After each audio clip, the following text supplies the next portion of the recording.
Moving to the Great Marianas Turkey Shoot, which is, of course, the Battle of the Philippine Sea, which you mentioned earlier. It was the largest carrier battle of the war. This is what really cripples the Japanese naval aviation force. I guess you could call it a huge turning point in the war because it's just sort of a gradual decline of the Japanese force. I want to really flesh this out here. So, walk me through the whole ordeal. I want to start at the alarm. What what it really looks like when these naval aviation engagements commence. So I want to start at the alarm. So this is the pre-dawn hours, like 3, 4 a.m. The alarm goes off to wake everyone up, wake up the pilots. What's the scene on the ship?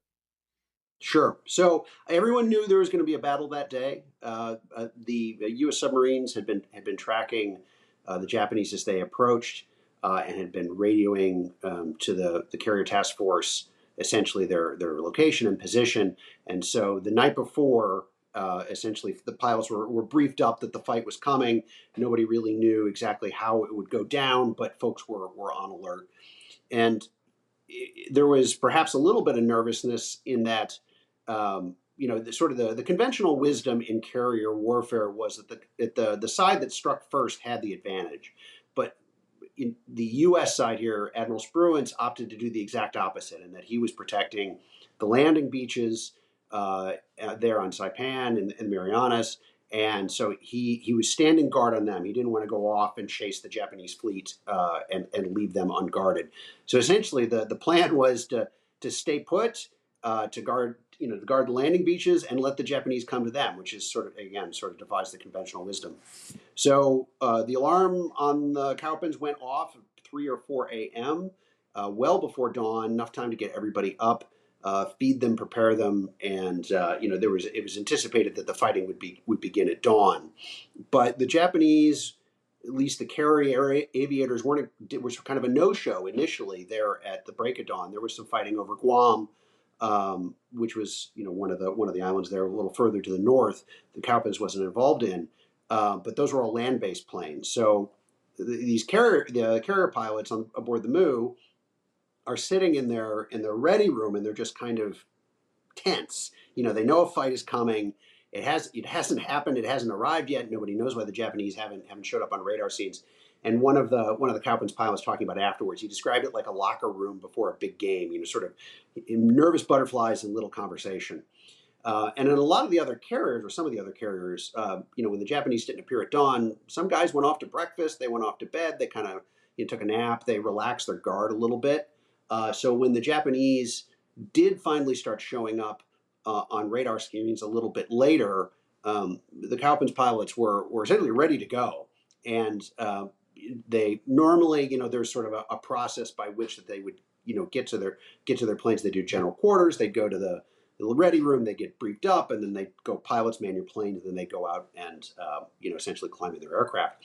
But it was all just compressed. It was like a true scramble. General quarters went off again. The announcement for pilots man your planes, and the only instructions given were get in the first plane you can. Don't take off as fast as you can. Don't worry about your assigned wingmen. Don't worry about forming up with the people that you normally, or as a squadron or a section or division rather. Just get in the air, head west. And essentially it's a foot race out onto the deck, and people just the pilots climbed into the first plane that was available, started up their engine, and off they went. We talked a little earlier about how this is a squadron that started off badly, or at the very least just very inexperienced. And so this was the moment at which I think they really gelled and became the pros that they eventually became, because Cowpens pilots were the first aircraft in the Fast Carrier Task Force to get their fighters off the deck. And it was about 2 minutes between the pilots man your plane and the first of our Hellcats lifting off the deck. So a tremendous achievement for the little carrier that could, and a tremendous sort of professional evolution from guys who started off with seemingly everything against them. Yeah, absolutely. You mentioned that this sort of defensive posture is against conventional wisdom in carrier warfare. Why is it that it worked out so well in this particular case? Well, there's a number of things they had going for them. First off, the American carriers outnumbered the Japanese. The American carrier pilots are more experienced than the Japanese. you have to remember that we talked a little bit about this earlier. When the war started, the Japanese were the best in the world in terms of carrier aviation. They had a training program that was designed to produce a small number of incredibly elite pilots.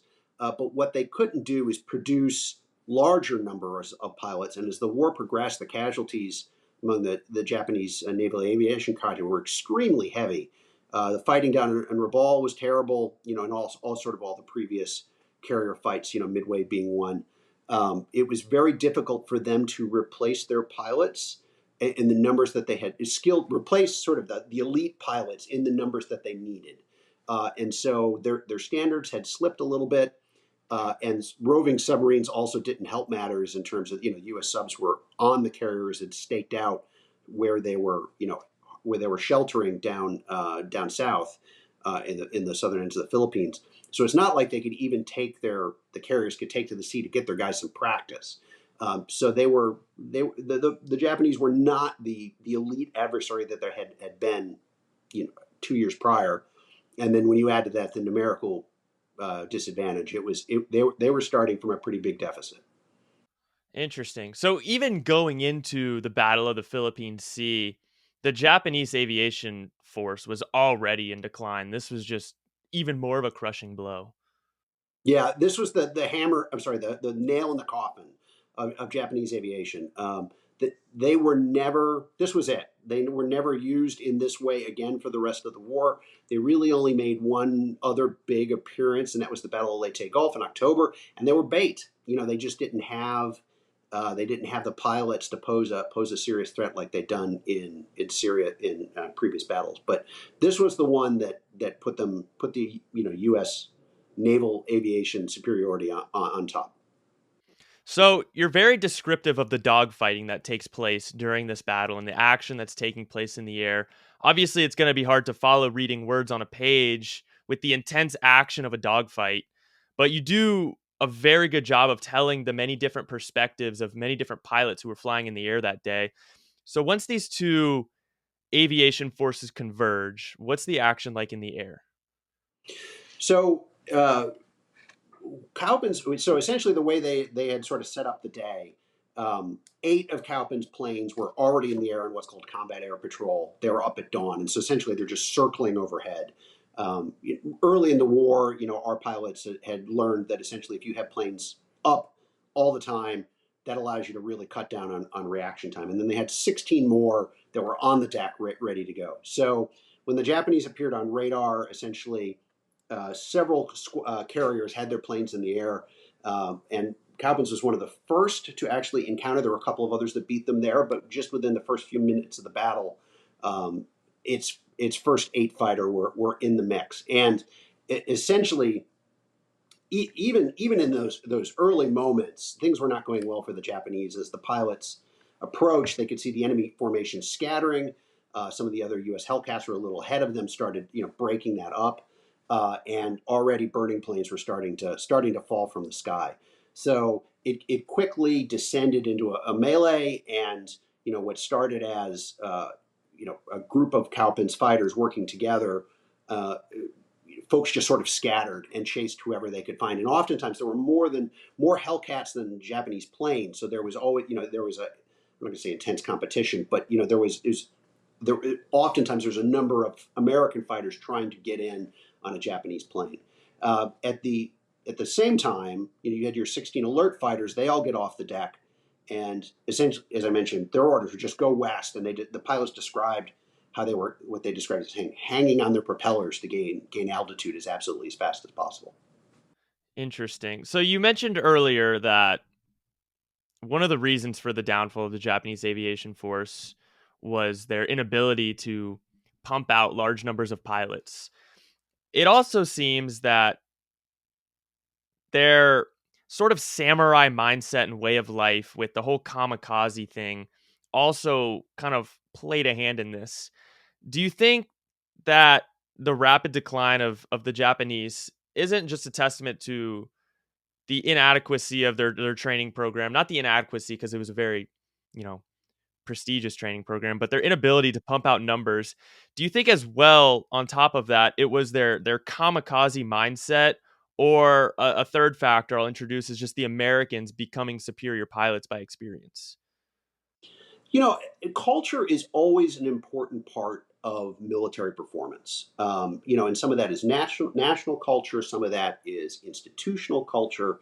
You know, there are different organizations. They bring in a certain set of assumptions. I mean, culture is a set of assumptions and values, really, about how they do what they do, and some of these cultures, not necessarily like, I'm not talking like ethnic cultures, but like institutional or organizational cultures are better at some things than others. The Japanese military culture was very, very good, particularly early in the war, in getting as close as possible to perfection.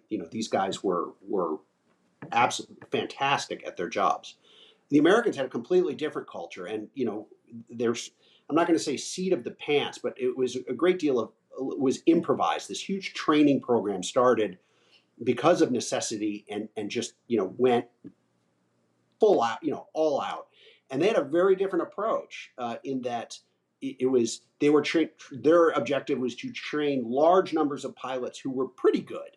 They didn't have the time to be absolute, sort of get to that high fever pitch of skill that the Japanese had early in the war, but they didn't need to. They also had numbers in their part. So a completely different approach. And I think certainly the Japanese mindset, in terms of, the samurai warrior culture is, focused on attaining perfection in so many different ways that simply is not necessarily true in the American military culture. I'm not necessarily denigrating, sort of the roots of either, but they were one was far better suited to adapt to the circumstances than the other, and that quickly began to manifest on the battlefield.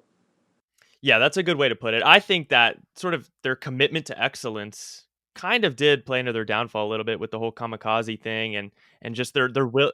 Yeah, it got in the way, I think is a good way to put it, and their willingness to give their life for their emperor. And I think you do make a great point about Americans' culture sort of being a seat of the pants type of thing. We talked earlier, Americans are terrible planners, but they're amazing adapters. They're very resilient, and you do see this play out over the course of the Pacific theater.